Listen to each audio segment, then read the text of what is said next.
The rain fell hard on the dirty streets of New Terra colony, turning the gutters into small rivers that carried away the day's garbage.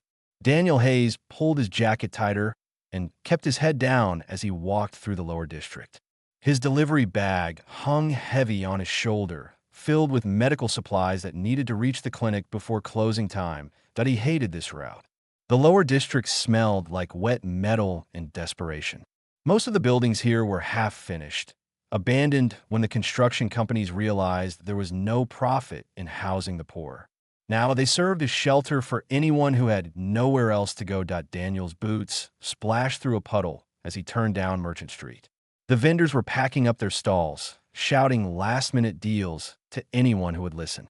A Belden merchant tried to sell him some kind of dried fruit, but Daniel waved him off.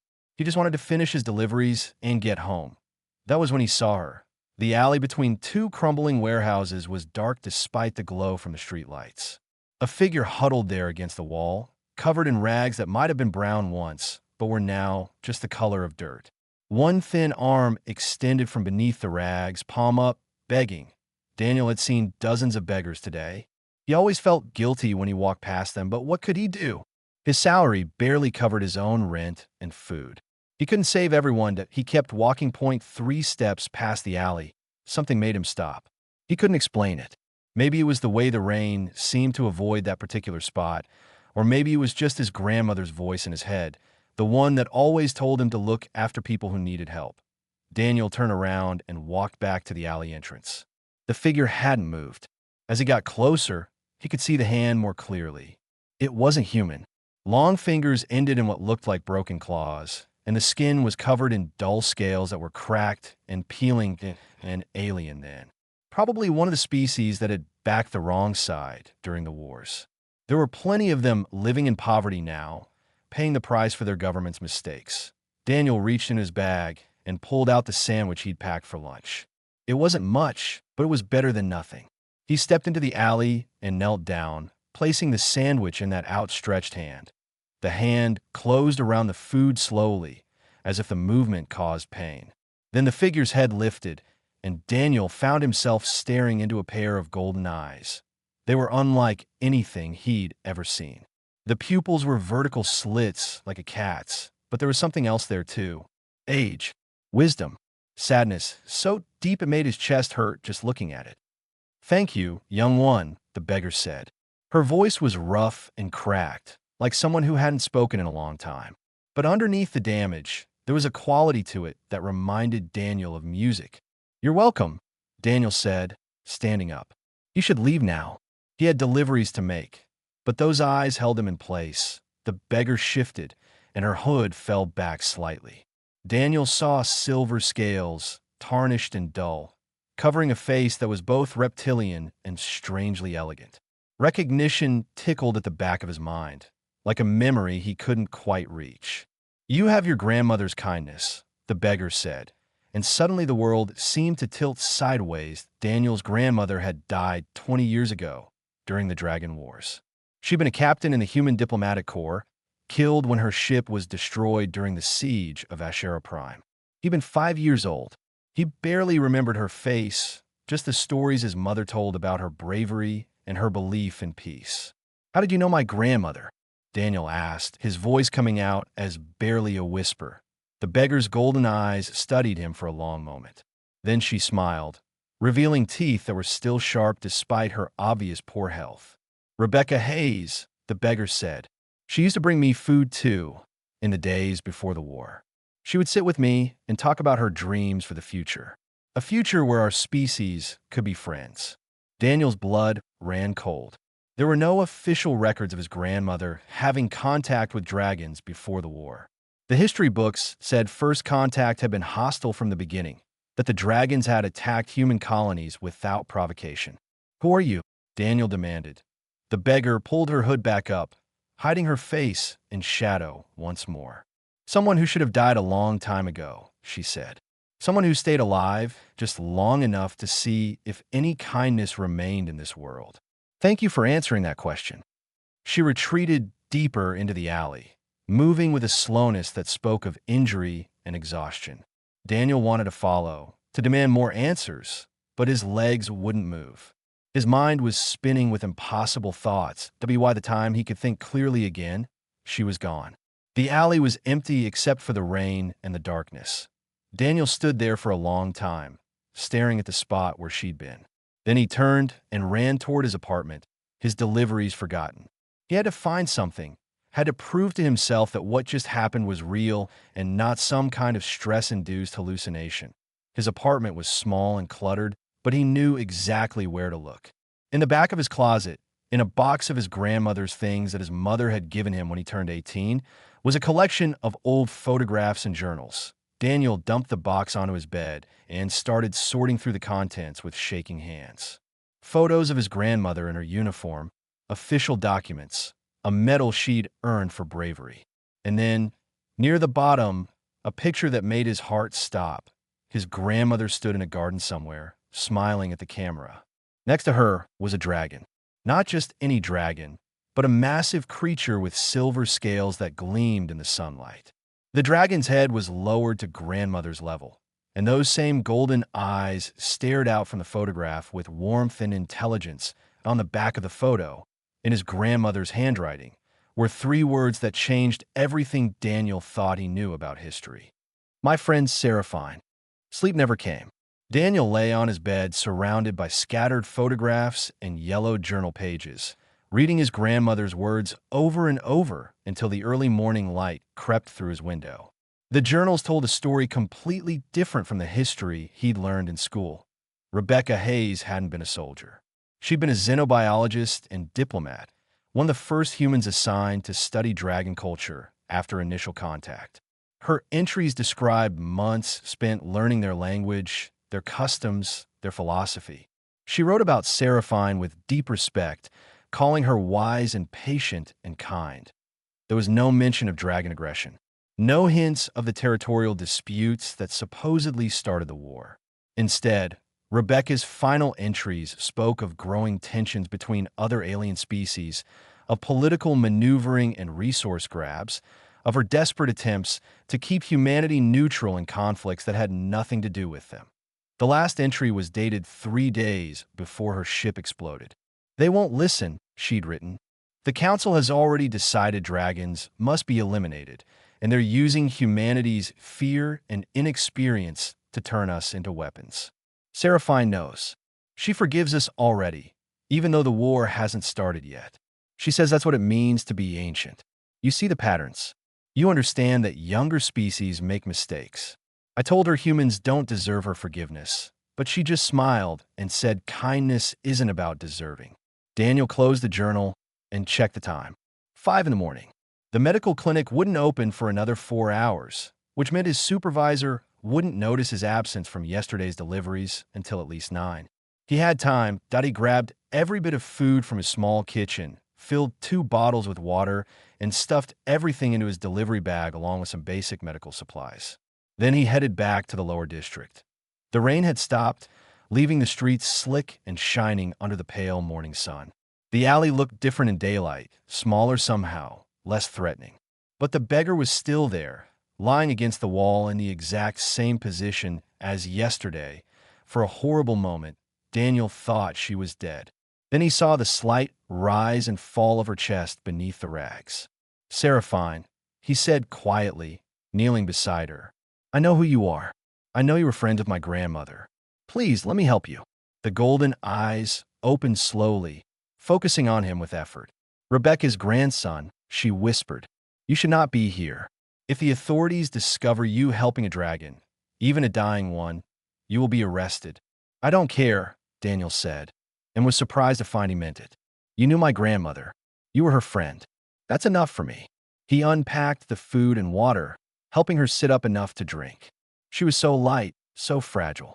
Nothing like the magnificent creature in the photograph. Her scales were flaking off in places, revealing raw skin underneath. Malnutrition, he guessed. Maybe scale rot, a disease he'd read about in medical journals, but never actually seen. Why didn't you tell anyone who you were? Daniel asked as she slowly ate a piece of bread. The Dragon Empress, living as a beggar in an alley. If people knew, they would kill me faster, Seraphine said. Better to die quietly, forgotten, than to spark another war. She looked at him with those ancient eyes. Do you know why I am here in this specific alley? Daniel shook his head. This is where Rebecca and I used to meet in the months before the war. There was a small restaurant here then, run by a Belden family. They served terrible food, but Rebecca loved it anyway. She said it reminded her of home. Seraphine's voice grew softer, more distant. We would sit at the back table and talk for hours. She taught me human jokes. I taught her dragon poetry. We planned a future that never came. What happened? Daniel asked. The real story, not the propaganda. Seraphine was quiet for a long moment, gathering her strength. When she spoke, her voice was steadier, as if the act of remembering gave her purpose. Dragons are old, she said. We have been traveling the stars for millennia, watching younger species grow and learn. We settled on Ashera Prime because it was a garden world perfect for nurturing life. We helped other species when they asked. We shared our knowledge freely, perhaps too freely. She paused to drink more water, and Daniel waited patiently.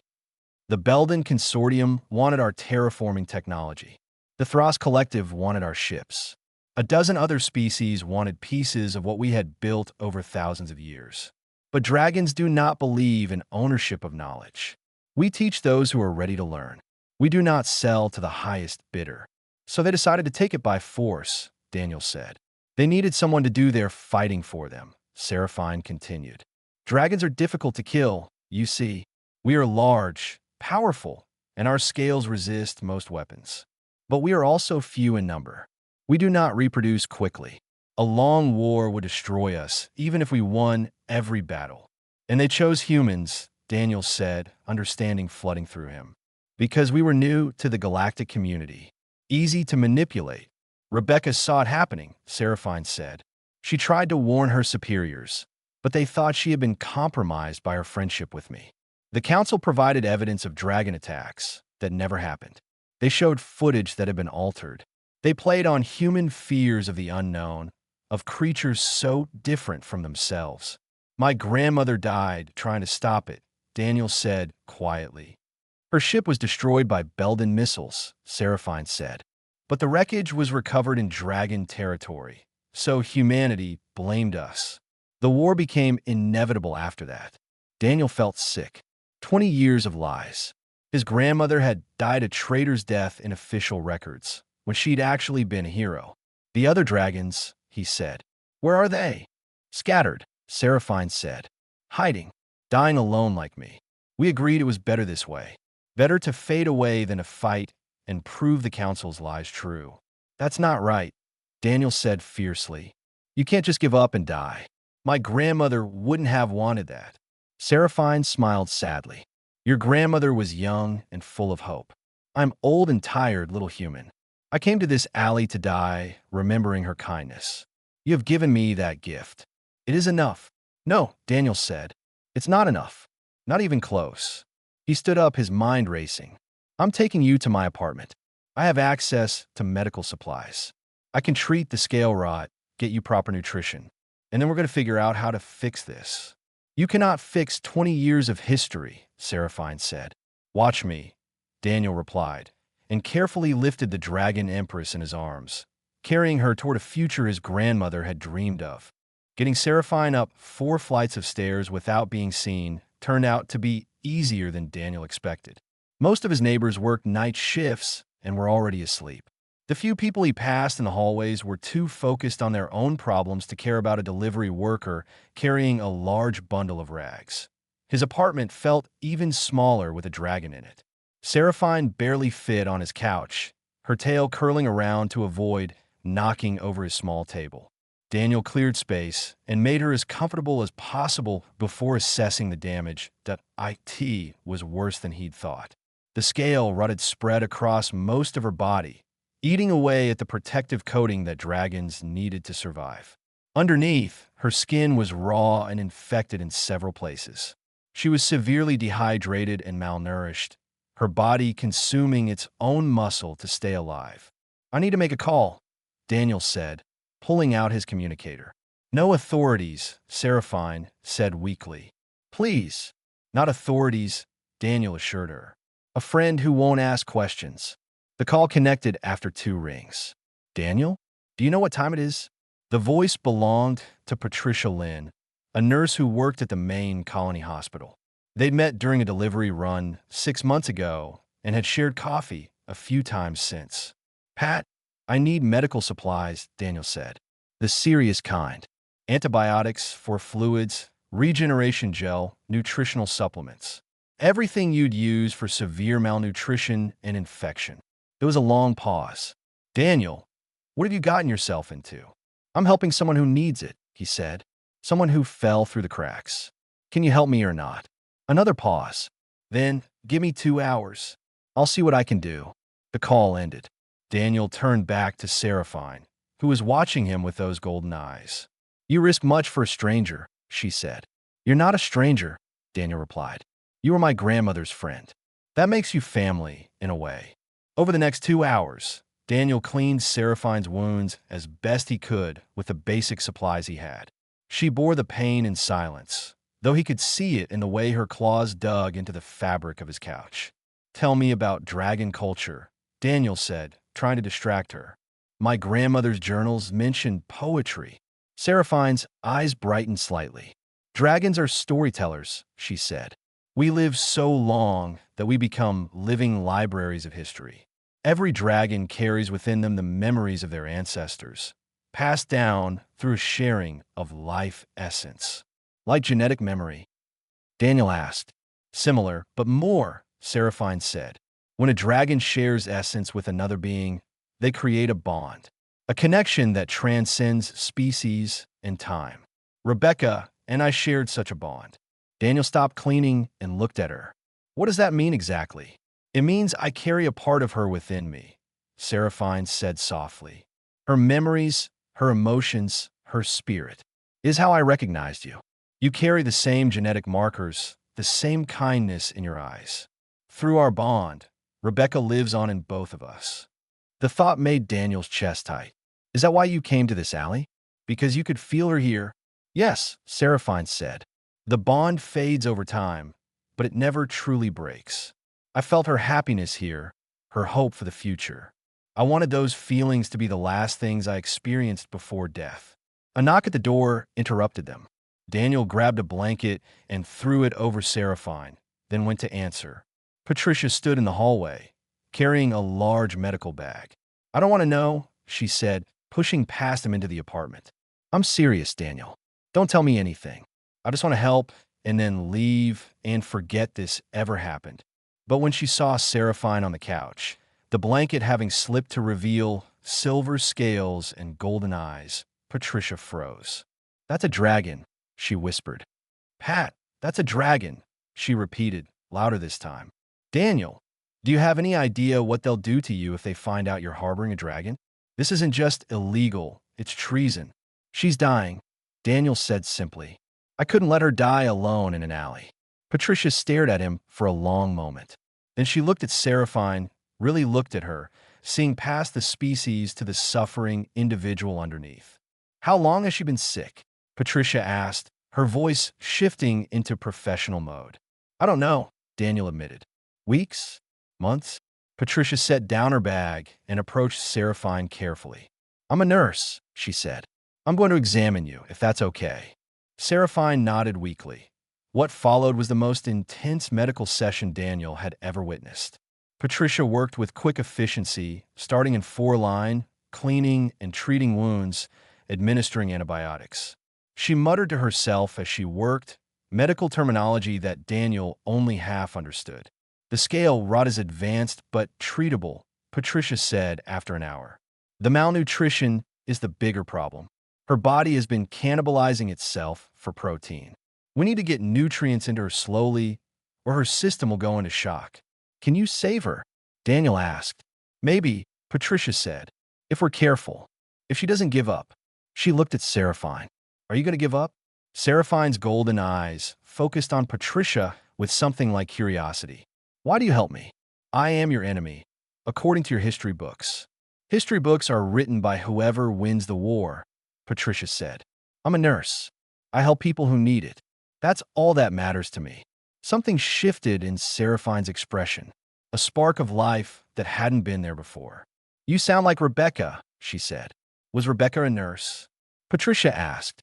"No," Seraphine said, "but she believed in helping others above all else. She believed in choosing kindness even when it was difficult, even when it cost her everything." Patricia glanced at Daniel, then back to Seraphine. "Well, that's a pretty good philosophy. Now drink this nutritional supplement and get some rest. You have a long recovery ahead of you." Over the following days, a routine developed. Patricia came by every morning before her shift, checking Seraphine's progress and adjusting treatments. Daniel used his delivery job to smuggle additional supplies, and Seraphine slowly, carefully began to heal, but it was during the quiet evenings that the real transformation happened. Seraphine told them stories of ancient dragon civilization, of worlds they had helped nurture, of species they had guided. She spoke of philosophy and art, of the long view that came from living thousands of years. And Daniel and Patricia began to understand what humanity had lost when they destroyed the dragons. Not just the species, but teachers, guides, friends who had wanted nothing more than to share their wisdom on the seventh day. Daniel returned home to find Seraphine sitting up on her own, her scales beginning to regain some of their luster. Patricia was there too, looking worried. "We have a problem," Patricia said. "Someone filed a complaint about suspicious activity in this building. Colony security is going to start investigating tomorrow." Daniel felt his blood run cold. "How much time do we have?" "Maybe 12 hours, Patricia said. "We need to move her somewhere safe." "There is nowhere safe for a dragon on this world," Seraphine said quietly. "Then we make somewhere safe," Daniel said, an idea forming in his mind. "Or better yet, we stop hiding." He pulled out his communicator and opened a broadcasting app. It's time people learn the truth. The roof of the apartment building offered a clear view of the entire colony. Lights spread out below like fallen stars, marking where thousands of beings from dozens of species made their homes. Daniel set up his communicator on a makeshift stand, adjusted the angle, and took a deep breath. "This is insane," Patricia muttered, but she didn't try to stop him. Seraphine stood beside them, stronger now but still fragile. The week of treatment had saved her life, but she was far from fully recovered. Her scales gleamed dully in the light from the twin moons above. "Are you certain about this?" Seraphine asked Daniel. "Once you start broadcasting, there's no going back. Your life will change forever." "Good," Daniel said. "It needs to change.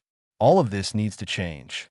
He activated the broadcast, tapping into the colony-wide emergency network.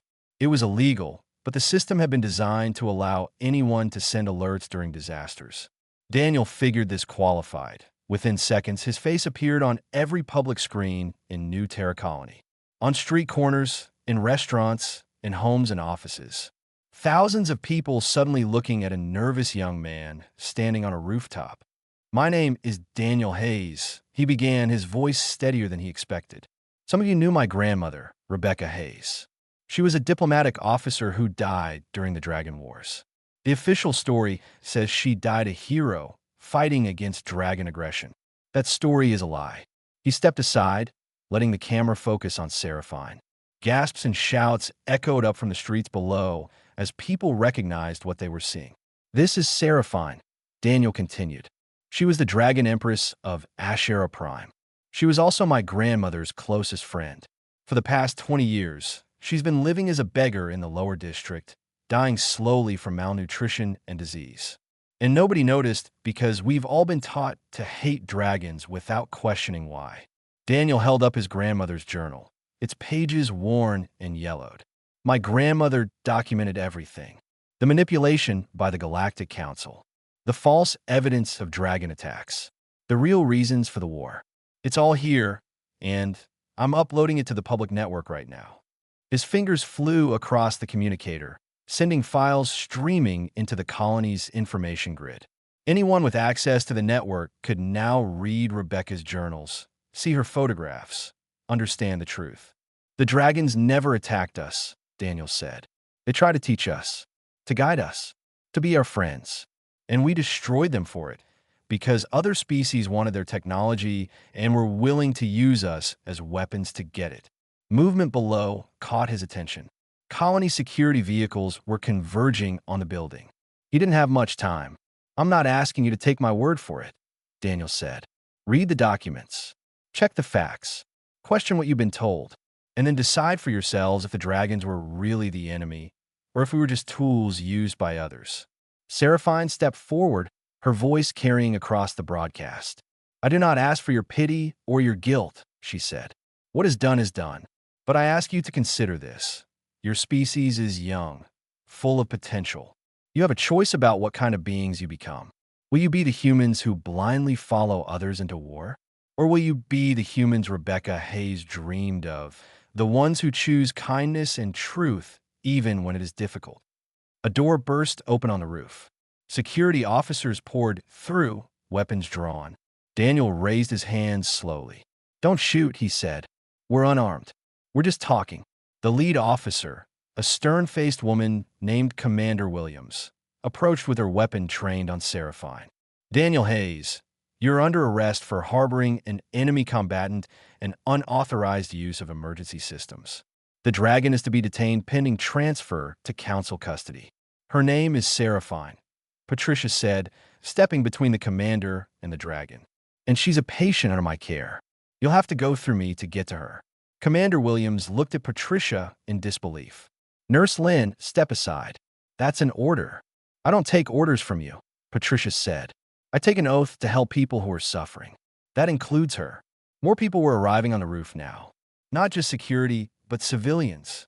Residents from the building, people from the streets below, drawn by the broadcast and by curiosity. They formed a growing crowd, watching in silence. An elderly Belden merchant pushed through the crowd. Daniel recognized him from the lower district markets. The merchant looked at Seraphine with tears in his eyes. I knew you, the merchant said quietly. 30 years ago, before the war, my family ran a restaurant. You used to come there with a human diplomat. Seraphine's eyes widened. Orrin? Little Orrin from the kitchen.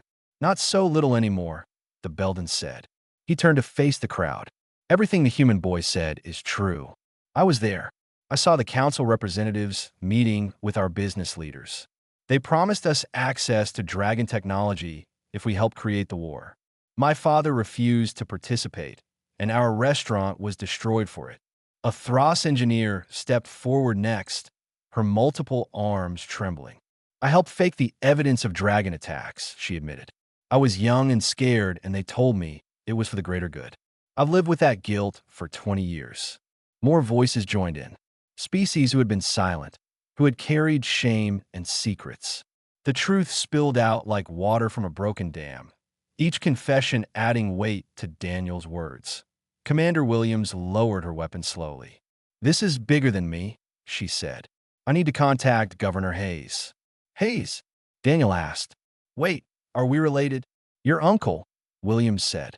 He's been governor for 5 years. And right now, he's probably having a heart attack watching this broadcast. A new voice boomed across the roof, amplified by speakers. Commander Williams, stand down. I'm coming up. Governor Richard Hayes arrived minutes later, flanked by advisors and looking exhausted. He stared at Daniel for a long moment, then at Seraphine, then back at Daniel. You look like your mother, he said quietly. And you're just as stubborn as your grandmother. You knew? Daniel asked. I suspected, Richard said. Rebecca sent me letters before she died. I thought she was being paranoid, seeing conspiracies that didn't exist. I was wrong. He looked at Seraphine. I'm sorry for what we did to your people. I do not want your apology, Seraphine said. I want your action. The truth is spreading now. What will you do with it? Richard was quiet for a moment, visibly wrestling with the decision. Then he straightened his shoulders. Commander Williams, release Daniel Hayes and ensure Seraphine's safety. And someone give me a connection to the Galactic Council. It's time we had a serious conversation about history and accountability. The crowd erupted in mixed reactions. Some cheered, others shouted in anger. But change had begun, messy and uncertain and unstoppable, started by one human who chose to stop and help a beggar in an alley. The Colony Council chamber had never been this packed. Every seat was filled, and people lined the walls 3 deep, representatives from every species that called New Terra home. Daniel sat in the front row between Patricia and Seraphine, acutely aware of the cameras recording everything. Governor Richard Hayes stood at the central podium, looking older than he had just 2 days ago. The stress of the situation had carved new lines into his face. "The evidence presented by my nephew is undeniable," Richard said, his voice carrying through the chamber. Rebecca Hayes documented systematic manipulation by various council members to provoke war between humanity and the dragons. The question before us now is what we do about it. A Belden representative stood up. "The past is past. Why dredge up old conflicts? The dragons are gone. Let them stay gone." "Except they're not gone," Daniel said, standing without permission. Security moved toward him, but Richard waved them back. "There are more dragons. Survivors. And they've been watching us." Murmurs rippled through the crowd. Seraphine rose slowly, her restored strength evident in the way she held herself. The week of treatment and the outpouring of support from unexpected allies had begun to heal more than just her body. "Four of my kind remain," Seraphine said. "We scattered after the war, agreeing to hide rather than fight and prove the Council's lies true. But we have been watching this colony, debating whether any hope remained for reconciliation." "And?" Richard asked. "Your nephew provided an answer," Seraphine said, looking at Daniel. "One human choosing kindness sparked something we thought dead. The possibility of trust between species." The chamber doors burst open. Everyone turned to see four massive shapes entering, their scales catching the light. Gold, bronze, emerald, and deep blue. The surviving dragons had come. Panic erupted. People screamed and scrambled for exits. Security raised weapons. But Richard's voice cut through the chaos. "Stand down. Everyone, remain calm." The blue dragon, smaller than Seraphine but still impressive, spoke in a voice like rolling thunder. "We mean no harm. We come to witness what happens next." Slowly, carefully, order was restored. People returned to their seats, though many looked ready to bolt at any moment. The four dragons arranged themselves around Seraphine, forming a protective circle. "This is Cyrus, Nalera, Theron, and Quinn," Seraphine introduced them. "The last of the dragon elders." Cyrus, the gold dragon, stepped forward. "For 20 years we have hidden in the wilderness of Ashera Prime, watching your colony grow on the ruins of our civilization. We have seen you struggle with a damaged ecosystem. Watch your crops fail because you don't understand the planet's natural cycles. We could have helped," Nalera, the emerald dragon, said. "We built this world over millennia. We know every river, every forest, every pattern of weather. But we remained hidden because we believed you would never trust us. And now," Richard asked carefully, "now we offer a choice," Theron, the bronze dragon, said. "We will share our knowledge of Ashera Prime. We will teach you how to heal the damage the war caused, but only if the truth about our genocide is officially acknowledged by the Galactic Council." Quinn, the blue dragon, added, "We do not seek revenge. We seek recognition. We want the historical record corrected so that future generations understand what really happened here." The chamber exploded into argument. Some delegates demanded the dragons be arrested immediately. Others insisted on accepting their offer. Still others wanted to table the discussion until the council could be consulted. A message alert cut through the noise. Richard checked his console, and his face went pale. "The Galactic Council has issued a response to our broadcast," he said quietly. "They're sending a fleet to Ashera Prime. They call it a peacekeeping force, but the message is clear. They're coming to eliminate the dragons and anyone who stands with them. They'll arrive in 3 days." Silence fell over the chamber. 3 days. The weight of that deadline pressed down on everyone present. "We should surrender the dragons," a human delegate said. "Why risk war for creatures who aren't even our species?" "Because it's the right thing to do," Patricia said, standing up. "Because we were wrong 20 years ago, and we have a chance to be right now." Easy to say when you're not responsible for thousands of lives, the delegate shot back. Daniel stood again, pulling out his grandmother's journal.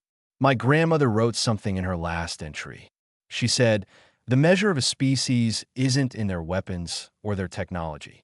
It's in the choices they make when those choices are hard. It's in whether they stand up for truth, even when it costs them everything. He looked around the chamber at the sea of faces, human and alien alike. The Council is counting on us to be afraid, to choose safety over justice, to prove that humans are still tools that can be manipulated into doing their dirty work. Are we going to prove them right? Oren, the elderly Belden merchant, stood up in the gallery. I vote we stand with the dragons. You don't have a vote, someone shouted. You're not a delegate. Then I demand an emergency referendum, Oren said. Let the people decide, not just the politicians. The chamber erupted again, but this time the energy was different. People were shouting yes, demanding their voices be heard. Richard banged his gavel, trying to restore order. An emergency referendum requires a 2/3 vote of the council, Richard said. All in favor? Hands rose slowly at first, then more rapidly. When the count was finished, the referendum had passed with exactly 2/3 support. The referendum will be held tomorrow morning, Richard announced. Every citizen of New Terra Colony will vote on whether we stand with the dragons and demand council accountability, or whether we surrender them to avoid conflict. As the chamber emptied, Daniel found himself surrounded by the 5 dragons. Up close, even in their weakened state, they were magnificent. Thank you, Seraphine said softly. Whatever happens, you have given us something precious. Hope. Don't thank me yet, Daniel said. We still have to win the vote. And even if we do, we'll have a council fleet to deal with. Cyrus's golden eyes gleamed with something like amusement. You forget, young human. Dragons are very good at defending things they care about. And we have grown to care about this colony, despite everything. Besides, Quinn added, we're not entirely defenseless. We've had 20 years to prepare for the possibility that the council might come back to finish what they started. What do you mean? Daniel asked. The dragons exchanged glances. Then Theron spoke. There is something you should see. Something we've been building in the deep wilderness. A last resort if diplomacy fails. Show me. Daniel said, yes, they left the chamber. Daniel noticed more and more people stopping to watch the dragons pass. Some looks were fearful, but others showed curiosity, even wonder. The vote tomorrow would be close, he knew. But for the first time in 20 years, dragons walked openly in the light, and the world hadn't ended. It was a start. The voting began at dawn. Daniel stood in line with thousands of other colonists, watching people file into polling stations across New Terra. The question on the ballot was simple. Stand with the dragons or surrender them to the council. Patricia squeezed his hand. Whatever happens, we tried. We did more than try, Daniel said, thinking of the past 3 days. The debates, the arguments, the late-night conversations with neighbors who had never spoken to him before. The colony had been forced to confront its history, and that alone felt like a victory. By noon, the results were in. Daniel watched the numbers appear on public screens throughout the colony. For standing with the dragons, 52%. Against 48%, IT had passed, but barely. The colony was split almost in half. Governor Richard addressed the colony from the council chamber, his voice steady despite the chaos erupting around him. The people have spoken. New Terra Colony will stand with the dragons and demand the Galactic Council acknowledge historical truth. We will not surrender our principles out of fear, but we will defend ourselves, Richard continued. The council fleet arrives tomorrow. We are not warriors, but we will protect those who have sought shelter here. Daniel met Seraphine on the roof of his building, the same place where this had all started just days ago. The other dragons were there too, along with Patricia and a growing group of supporters. The vote was closer than I hoped, Seraphine admitted. But it passed, Daniel said. That's what matters. People chose truth over comfort. They chose to stand for what's right even though it scares them. Cyrus spread his golden wings, catching the afternoon light. We should show them what we've been preparing. They deserve to know we're not asking them to fight our battle alone. The journey to the deep wilderness took hours. Daniel rode on Seraphine's back, a sensation both terrifying and exhilarating. The The colony fell away behind them as they flew over forests and mountains that humans had never fully explored. Finally, they descended into a hidden valley where ancient dragon architecture stood unmarred by war. Crystalline towers rose from the earth, pulsing with soft light. And surrounding them was something that made Daniel's breath catch: gardens. Miles and miles of carefully tended gardens filled with plants from across the galaxy. The air was thick with the scent of growing things and the sound of water flowing through channels carved into the stone. "This is what we've been doing for 20 years, Nalera explained. Preserving and growing the biological legacy of HFY Prime. Every plant here is engineered to heal damaged soil, clean polluted water, restore balance to ecosystems." Theron gestured to the crystalline towers. "And these are seed banks, genetic libraries containing thousands of species, including many the Council claimed were lost during the war. We saved them." "This is incredible," Patricia breathed, kneeling beside a flowering plant that glowed faintly blue. "With these resources, we could heal the entire planet." "That was always the plan," Quinn said. "Dragons are builders and nurturers. War is not in our nature, but protection is. We will not let the Council destroy what we've preserved." "How do we defend against an entire fleet?" Daniel asked. Seraphine smiled, a distinctly dragon expression that showed many teeth. "We don't fight them.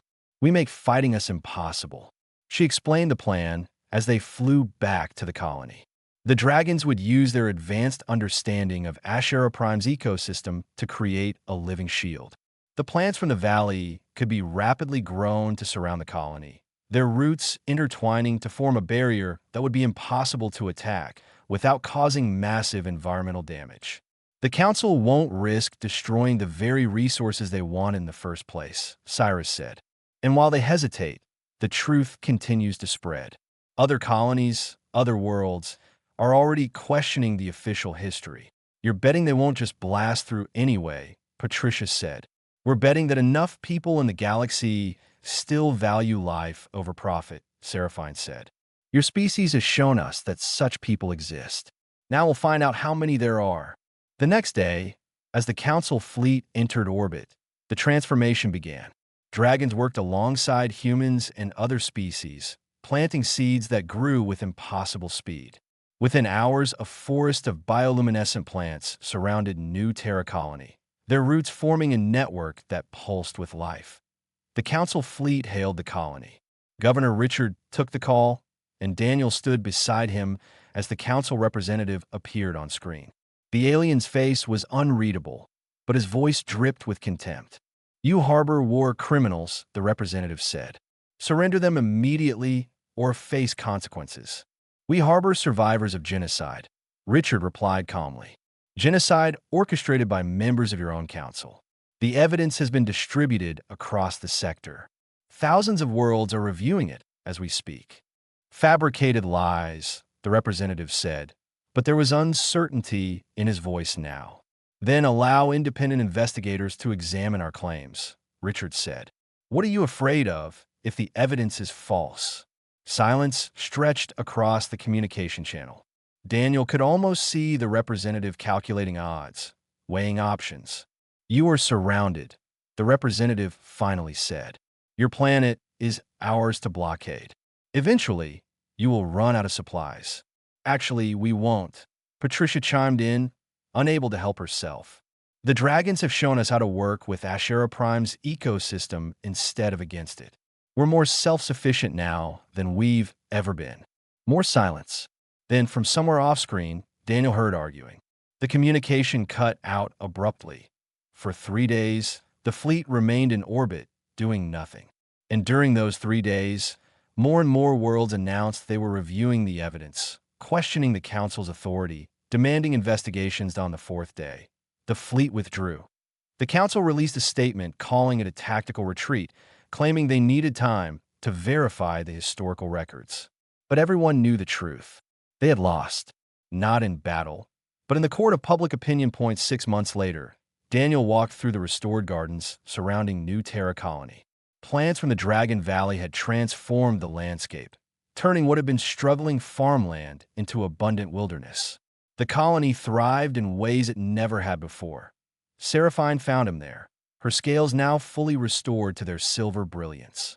She looked like the dragon from his grandmother's photograph, magnificent and ancient and wise. "Rebecca would be proud of you," she said. "I just did what felt right," Daniel said. "That is precisely why she would be proud," Seraphine replied. "You saw someone suffering and chose to help, even when it was difficult, even when it was dangerous. That is the essence of humanity at its best." They walked together through the gardens, past humans and dragons working side by side to plant new seeds. Children played nearby, human and alien youngsters chasing each other through the flowers with the fearlessness of the young. "What happens now?" Daniel asked. "Now we build," Seraphine said. "The council has agreed to an independent investigation into the Dragon Wars. It will take years, but truth is patient. In the meantime, we teach those who wish to learn. We share what we know about nurturing life instead of destroying it. And if the council comes back, then we remind them, as many times as necessary, that there are still beings in this galaxy who choose kindness over conquest," Seraphine said. "Your species has a gift for that. You adapt, you empathize, you build bridges where others see only divides. That is your true strength." A young girl approached, carrying a flower she had picked. She looked up at Seraphine with wide eyes. "Are you really a dragon empress?" the girl asked. "I was," Seraphine said gently. "Now I'm a teacher. Would you like to learn about the flower you're holding?" The girl nodded eagerly, and Seraphine began explaining the plant's properties, its role in the ecosystem, the way it communicated with other plants through its roots. Daniel watched them and smiled. This was the future his grandmother had dreamed of. Not perfect, not without challenges, but built on a foundation of truth and mutual respect.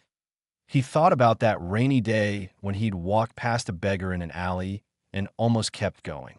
One small choice to turn around, to offer help, to see the person behind the suffering. That choice had changed everything. Somewhere in the colony, another person was probably walking past someone who needed help. Daniel hoped they would stop, hoped they would choose kindness, because that was how the world changed, he'd learned. Not through grand gestures or dramatic speeches, but through individual choices made by ordinary people who decided that compassion mattered more than convenience. The garden grew around him, alive and thriving, proof that even the worst damage could be healed if people were willing to try. And in the distance, dragons soared through the sky above New Terra colony, no longer hiding, no longer alone. The future stretched ahead, uncertain but full of possibility. And for the first time in 20 years, it was a future that dragons and humans would build together.